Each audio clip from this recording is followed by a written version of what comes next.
తెలంగాణలో బ్రాహ్మణుల ఆర్థిక అభ్యున్నతికి మద్దతివ్వాలని సీఎం రేవంత్ రెడ్డికి మాజీ మంత్రి హరీష్ రావు లేఖ రాశారు.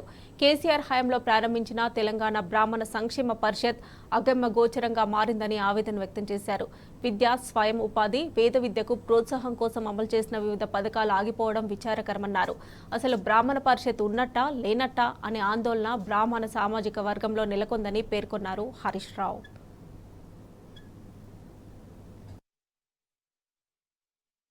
సీఎంగా కేసీఆర్ బ్రాహ్మణ సంక్షేమ పరిషత్ కోసం ఏటా 100 కోట్లు క్రమం తప్పకుండా కేటాయించి ఎంతో మంది పేద బ్రాహ్మణ కుటుంబాల్లో వెలుగులు నింపారని అన్నారు. ఇప్పుడు అధికారంలోకి వచ్చిన కాంగ్రెస్ ప్రభుత్వం బ్రాహ్మణ సంక్షేమాన్ని పూర్తిగా విస్మరించిందన్నారు.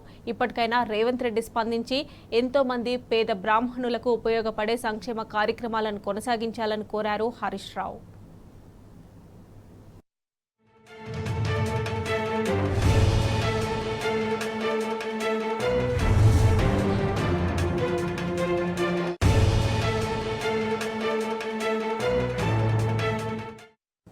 హరీష్ రావు సీఎం రేవంత్ రెడ్డికి రాసిన లెటర్లో ప్రధాన అంశాలని ఒకసారి గమనిస్తే బ్రాహ్మణ సంక్షేమ పరిషత్కు ఏటా 100 కోట్లు కేటాయించాలి.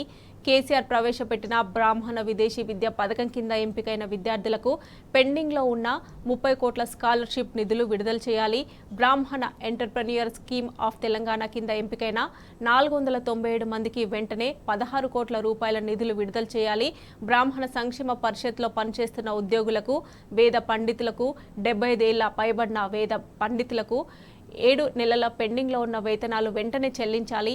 సూర్యాపేట, ఖమ్మం, మదిరలో ఆగిపోయిన బ్రాహ్మణ సదనాల పనులు వెంటనే ప్రారంభించి పూర్తి చేయాలని హరీష్ రావు లేఖలో పేర్కొన్నారు.